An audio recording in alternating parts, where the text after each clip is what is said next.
नमस्कार, दृष्टि आईएएस के टुडेज जीके प्रोग्राम में आपका स्वागत है। सबसे पहले पिछले सेशन का रिकैप देख लेते हैं। पहला प्रश्न था, भारतीय अंतरिक्ष अनुसंधान संगठन यानी इसरो ने किस अभियान के लिए विकास इंजन का तीसरा सफल परीक्षण किया? इसका सही जवाब था गगनयान। अगला प्रश्न था, प्रधानमंत्री द्वारा एक्वेटिक गैलरी, रोबोटिक गैलरी और नेचर पार्क का उद्घाटन किस शहर में किया गया? इसका सही जवाब था अहमदाबाद। अगला प्रश्न था, पेरियार टाइगर रिजर्व द्वारा 2 साल तक अपनी देख रेख में रखे गए 9 महीने के टाइगर के परित्यक्त शावक को जंगल में फिर से भेजा जा रहा है। इसे रीबिल्डिंग कहा जाता है। इसके संदर्भ में निम्नलिखित कथनों पर विचार कीजिए। पहला, पेरियार टाइगर रिजर्व तमिलनाडु में स्थित है। दूसरा, वन्यजीव संरक्षण अधिनियम 1972 के तहत राष्ट्रीय बाघ संरक्षण प्राधिकरण यानी NTCA द्वारा निर्धारित दिशा निर्देशों के अनुसार अनाथ या परित्यक्त बाघ शावकों की रीबिल्डिंग की जाती है। तीसरा, रीबिल्डिंग की प्रक्रिया में अनाथ या परित्यक्त बाघ शावकों को उनकी मां से मिलाना। यदि शावक का उसकी मां से पुनर्मिलन संभव नहीं है तो शावक को एक उपयुक्त चिड़ियाघर में स्थानांतरित कर देना या शावक को एक निश्चित समय के बाद जंगल में स्वतंत्र रूप से रहने में सक्षम होने की स्थिति में जंगल में फिर से ले जाना शामिल है। उपर्युक्त में से कौन सा यहाँ से कथन सत्य है या फिर है? इसका सही जवाब था केवल 2 और 3। अगला प्रश्न था, हाल ही में एक रिपोर्ट के अनुसार किस क्षेत्र में पौधों और जंतुओं की 10,000 से भी ज्यादा प्रजातियों के विलुप्त होने के खतरे की जानकारी दी गई है? इसका सही जवाब था अमेजन वर्षावन। अगला प्रश्न था, भारत के किस राज्य में चीनी मोंग फ्रूट की खेती शुरू की गई है? इसका सही जवाब था हिमाचल प्रदेश। अगला प्रश्न था, असम के कछार जिले को किस कार्य के संचालन के लिए नेशनल सिल्वर स्कॉच अवार्ड दिया गया है? इसका सही जवाब था पोषक उद्यान परियोजना। अगला प्रश्न था, प्रधानमंत्री नरेंद्र मोदी ने रुद्राक्ष कन्वेंशन सेंटर का उद्घाटन किया है। यह सेंटर कहाँ स्थित है? इसका सही जवाब था वाराणसी। अगला प्रश्न था, केंद्रीय मंत्रिमंडल ने राष्ट्रीय आयुष मिशन को केंद्र प्रायोजित योजना के रूप में जारी रखने की मंजूरी दी है। इसके संदर्भ में निम्नलिखित कथनों पर विचार कीजिए। पहला, राष्ट्रीय आयुष मिशन आयुष मंत्रालय की एक प्रमुख योजना है जिसे सितंबर 2014 में शुरू किया गया था। दूसरा, इस योजना का मूल उद्देश्य आयुष सेवाओं के माध्यम से आयुष चिकित्सा प्रणालियों को बढ़ावा देना, शैक्षिक प्रणालियों को मजबूत करना तथा आयुर्वेद, सिद्ध, यूनानी और होम्योपैथी दवाओं के गुणवत्ता नियंत्रण को लागू करना है। तीसरा, केंद्रीय मंत्रिमंडल ने इस योजना को मार्च 2025 तक जारी रखने की मंजूरी दी है। उपर्युक्त में से कौन सा यहाँ से कथन सत्य है या फिर है? इसका सही जवाब था केवल 1 और 2। अगला प्रश्न था, राज्यसभा में सदन के नेता के रूप में किसे नियुक्त किया गया है? इसका सही जवाब था पीयूष गोयल। अंतिम प्रश्न था, विश्व युवा कौशल दिवस कब मनाया जाता है? इसका सही जवाब था 15 जुलाई। शुरुआत करते हैं आज के सेशन की। सबसे पहले देखेंगे अभ्यास प्रश्न।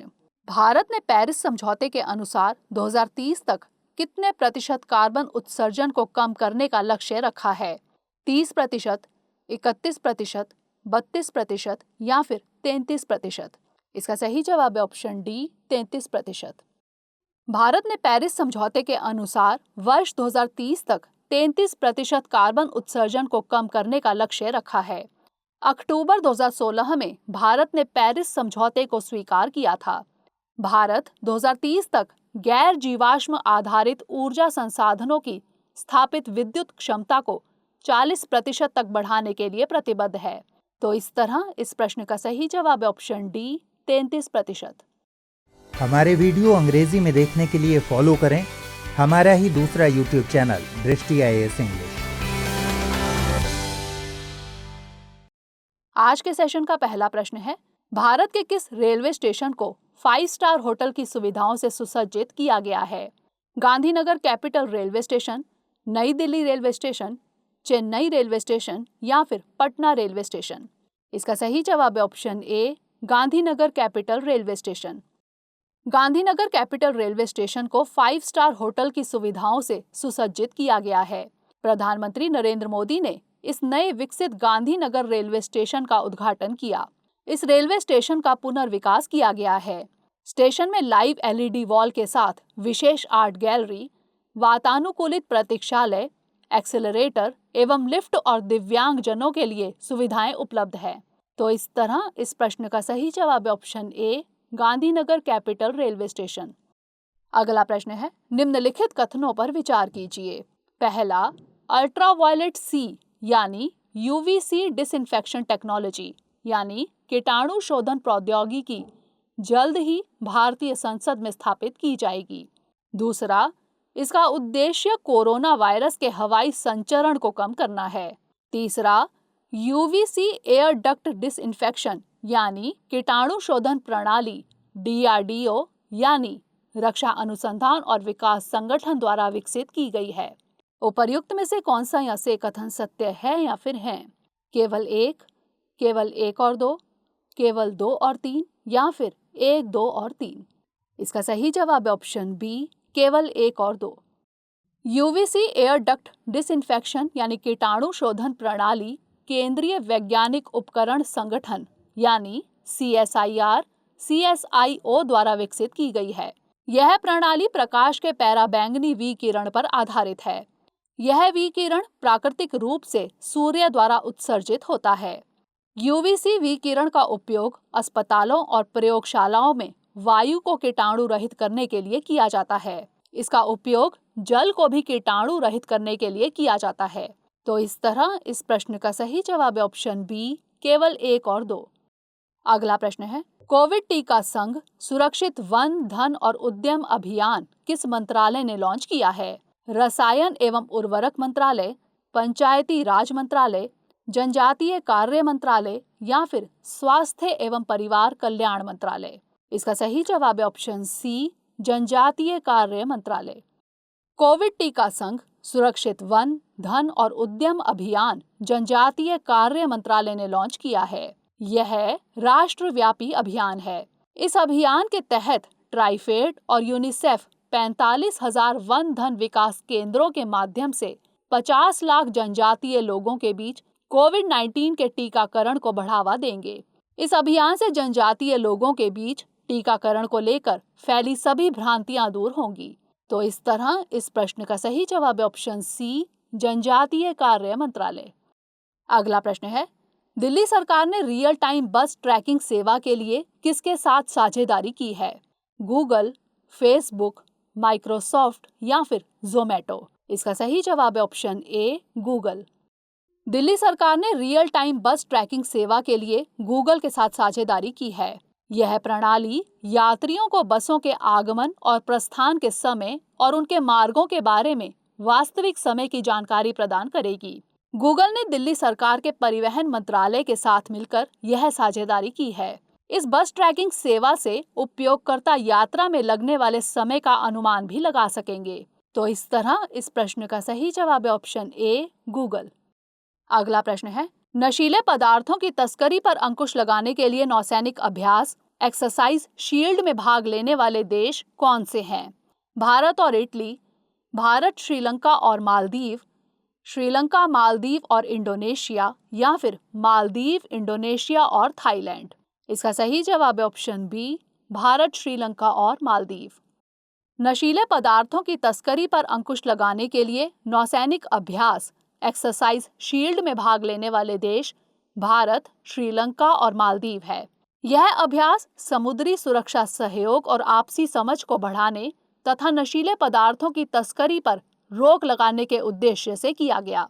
यह अभ्यास तीनों देशों के बीच समुद्री साझेदारी को मजबूत करने और हिंद महासागर क्षेत्र में सुरक्षा के वातावरण को बढ़ावा देने का एक प्रयास है। तो इस तरह इस प्रश्न का सही जवाब है ऑप्शन बी, भारत, श्रीलंका और मालदीव। अगला प्रश्न है, जलवायु संकट के कारण मेडागास्कर अकाल का सामना कर रहा है।